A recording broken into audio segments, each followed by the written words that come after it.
एक बार सुषमा अपने मायके से रात को ससुराल आ रही होती है। उसने सुंदर से कपड़े और गहने पहने हुए थे। वहीं पास में रास्ते के किनारे एक बरगद का पेड़ था जिस पर एक चुड़ैल रहती थी। अरे वाह, कितनी अच्छी सैंड की खुशबू आ रही है।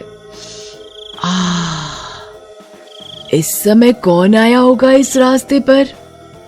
जो भी है, चलो एक बार चलकर देखा तो जाए। अगर खुशबू इतनी अच्छी है तो इंसान कितना अच्छा होगा। क्या पता अच्छा शिकार हाथ लग जाए। चुड़ैल पेड़ से उतरकर वहीं छुपकर खड़ी हो जाती है। सुषमा जैसे ही उसके सामने से गुजरती है, चुड़ैल उस खुशबू की दीवानी हो जाती है।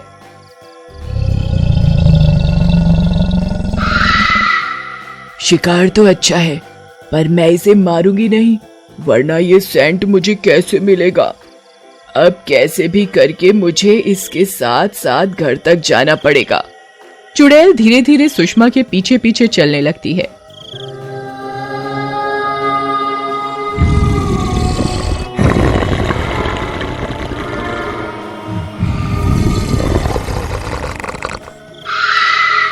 ये मुझे ऐसा क्यों लग रहा है जैसे कोई मेरा पीछा कर रहा हो।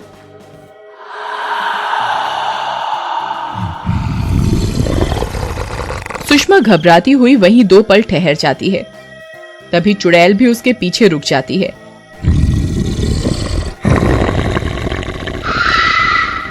पर सुषमा डर के चलते हुए पीछे पलट कर नहीं देखती। शायद मेरा वहम है, मुझे चलना बंद नहीं करना चाहिए। आई थिंक चल बेटा सुषमा, फटाफट घर पहुंच अपने। बड़ा ट्रक भर के गहने जेवरात पहन के आने थे ना, अब भुगत। सुषमा अब डर के मारे तेज तेज चलने लगती है, तो उसका पीछा करते करते चुड़ैल भी तेज तेज चलने लगती है।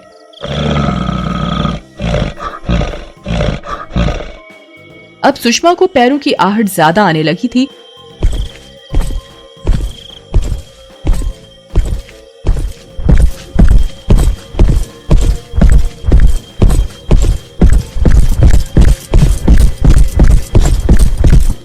तो सुषमा के पसीने छूट रहे होते हैं। सुषमा अपनी साड़ी पकड़कर भागना शुरू कर देती है।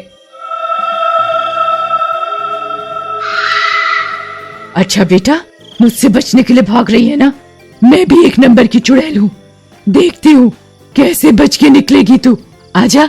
आगे आगे सुषमा भागती है, पीछे पीछे चुड़ैल भागती है उसके।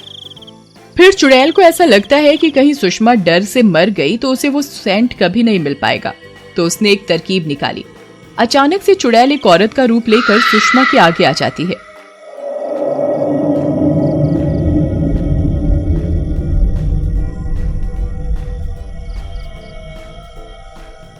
अरे बहन जी, सुनो सुनो तो, मैं बहुत मजबूर औरत हूँ, मुझे काम की सख्त जरूरत है।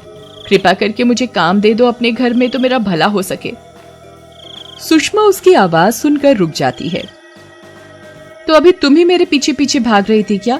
हाँ, आप भले घर की लगी तो मैंने सोचा आपसे कुछ मदद मिल सकती है, पर आप तो रुकने का नाम ही नहीं ले रही थी।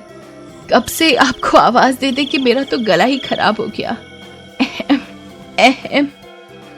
आपने तो डरा ही दिया था मुझे लगा कोई चोर उचक्का है मेरे पीछे। अच्छा चलो, अभी रात काफी हो गई है, आप मेरे घर चलो। सुषमा उस चुड़ैल रूपी लड़के को लेकर घर चली जाती है। सुषमा उसे गेस्ट रूम में रुकने को कहती है और सोने चली जाती है। आधी रात को सबके सोने के बाद लड़की चुड़ैल रूप में आती है और सुषमा कमरे में चुपके से घुस जाती है और उसकी तरह तैयार होने लगती है। पर उसे लाख ढूंढने पर भी वो परफ्यूम नहीं मिलता। चुड़ैल यहाँ वहां हाथ मार के वापस सबके उठने से पहले अपने रूम में चली जाती है। अगली सुबह, अरे उठ गई तुम, पर ये घूंघट क्यों किया हुआ है? चुड़ैल क्योंकि अपने असली रूप में होती है तो वो बहाना बनाने लगती है।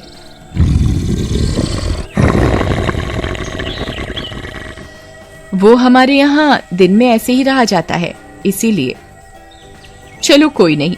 अच्छा, मैंने तेरे लिए कुछ कपड़े निकाले हैं, ये लो, और तैयार होकर रसोई में आ जाओ, नाश्ता बनाना है। चुड़ैल जैसे सुषमा को तैयार हुआ देखती है, वो भी वैसे ही तरीके से तैयार होकर घूंघट करके रसोई में घुसती है। अरे मालकिन, आपका सेंट बड़ा अच्छा है, खुशबू बड़ी दूर तक जाती है इसकी। भाई साहब तो आपके इर्द गिर्द ही घूमते रहते होंगे। अरे बस भी कर, अब ऐसा कुछ भी नहीं है, मेरे पास कई सारे परफ्यूम हैं, तू भी ले लियो एक। जैसे ही चुड़ैल को सेंट मिलता है, मानो उससे ज्यादा रईस कोई था ही नहीं। दोपहर में सुषमा अपने मुंह पर फेस पैक लगाती है और सोफे पर आराम करने लगती है। उसे देखकर चुड़ैल भी चुपके से फेस पैक उठाती है और अपने मुंह पर लगा लेती है। पर जैसे ही सुषमा मुंह धोने के लिए उठती है तो चुड़ैल घूंघट कर लेती है।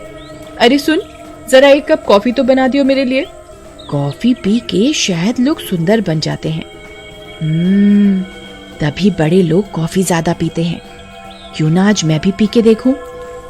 चुड़ैल कॉफी बनाकर सुषमा को देती है और साथ में खुद भी सेम कप में कॉफी पीने बैठ जाती है। जिस तरीके से सुषमा बैठी होती है, चुड़ैल भी उसे कॉपी करने लगती है। हर दिन चुड़ैल सुषमा की तरह तैयार होती, जैसे वो उठती बैठती चुड़ैल उसकी नकल करती। कुछ दिन ऐसे ही बीत गए। एक रात, सुन, मैं जरा बाजार जा रही हूँ, साहब घर आए तो उन्हें चाय नाश्ता दे दियो। चुड़ैल के पास अब समय ही समय था, वो भी इसी फिराक में कब से थी। आज सही समय है, क्यों ना मैं इस सुषमा के कमरे में जाकर इसके गहने, कपड़े, मेकअप और अपना मनपसंद सेंट ले लेती हूँ। चुड़ैल फटाफट सुषमा के कमरे में घुसकर सारा सामान लेकर अपने कमरे में रख लेती है। कुछ ही देर में सुषमा का पति आ जाता है। चुड़ैल बिल्कुल सुषमा के भेष में तैयार होकर घूंघट करके राम के सामने आती है। राम उसे पहचान नहीं पाता।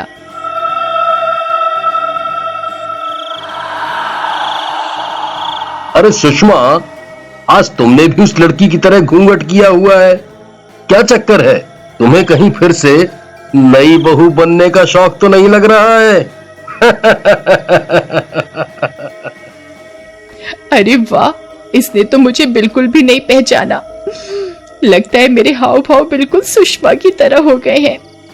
जी वो बस ऐसे ही, मेरा मन किया तो मैंने कर लिया। आपको अच्छा नहीं लगा? अच्छा है, बहुत अच्छा है। अब जाओ मेरे लिए चाय ले आओ। चुड़ैल मन ही मन बहुत खुश हो और चाय पानी लेकर आती है। राम चाय पीकर कमरे में चला जाता है। अब जब इसका खुद का पति ही इसे नहीं पहचान पाया तो कोई और मुझे क्या पहचानेगा। क्यों ना मैं इसी घर में हमेशा की तरह रुक जाऊं और इस सुषमा को टाटा बाय बाय कर दूं।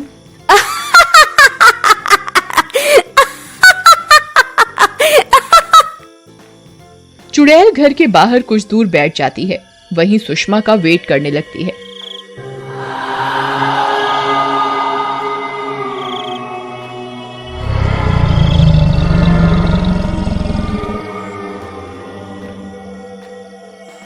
कुछ देर बाद सुषमा उस रास्ते पर आती है। अरे तू यहाँ क्या कर रही है? अच्छा, शायद बैग लेने आई होगी। तू मेरा कितना ध्यान रखती है।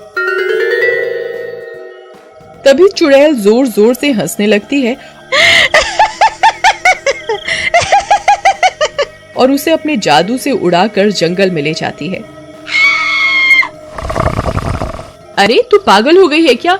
ये क्या हरकतें कर रही है? और तू मुझे यहाँ इतनी जल्दी कैसे ले आई? चुड़ैल अपना घूंघट खोलती है। क्योंकि मैं एक चुड़ैल हूँ और मैं कुछ भी कर सकती हूँ। सुषमा बन के दिखाऊं? बोल। एकदम से चुड़ैल सुषमा का रूप ले लेती है और तेज तेज हंसने लगती है। सुषमा ये सब देखकर दंग रह जाती है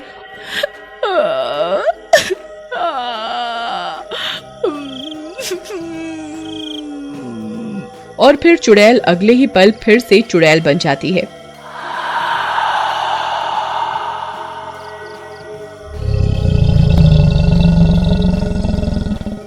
फिर चुड़ैल सुषमा को घने जंगल के अंदर बनी भूतिया गुफा में छोड़ आती है